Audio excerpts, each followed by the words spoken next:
natin na ang nasabing sabina ay inihanda ng ating mahal kahapon, araw ng linggo, May 10.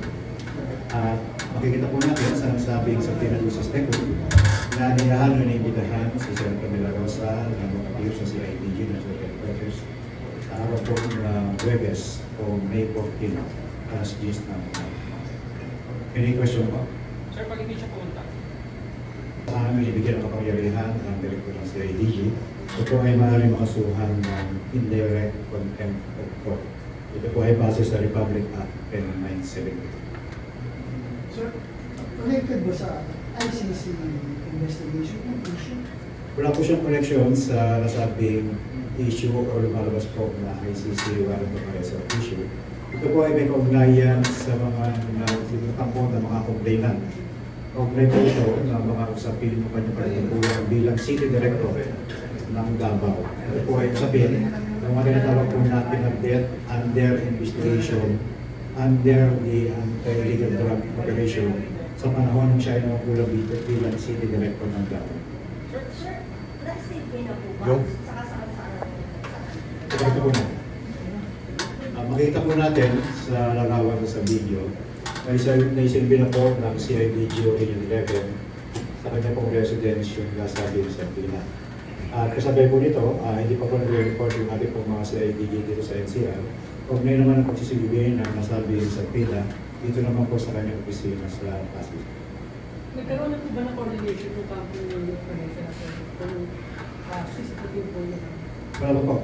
Kung makikita po natin dyan sa mga photos at sa videos po natin, ang ginawa po kasi dahil hindi po siya physically present sa kanyang residence, ang nangyari po substituted service po ang tawag natin yan, na yung sa Pina po ay receive ng kanyang caretaker. Sir, can you refresh our memory lang?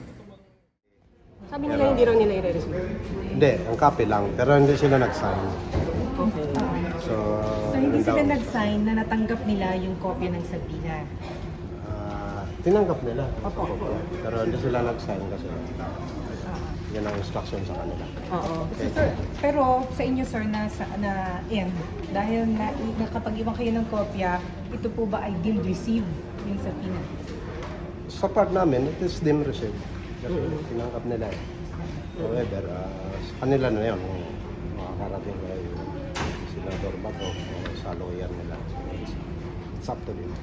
Sir, ano po mangyayari pag di po sumipat si Senator ngayong na-serve na siya? Matik yan. Tingnan natin kung anong mangyari. So aside Pero from... mostly, alam naman natin yun pag hindi ka nag-comply sa subpoena, so ma-indirect contempt ka. Sir, can you state lang ulit para saan yung sabina? Doon na lang sa ano. Medyo limited lang kasi ang ano. On EJP cases, ito. Tama. Sir, pakita na lang po. Hindi pwede. Sir, ano pangalan nila sir? Para lang. Police Captain Larry Ray. Larry? Ray. Ano spell ng Ray, sir? R-A-Y. Yun ang apelido niya, sir? Yeah. Anong position niyo, sir, sa CIDG? Chief and Best. Chief Invest? Okay. Sir, aside from dito sa office ni Senator Bato, nag-serve din ba kayo sa Davao? Sa kanya? Sa bahay? Meron din yata doon sa CIDG Davao. Sa bahay niya? So, okay na. Salamat po. Sir Larry, thank you.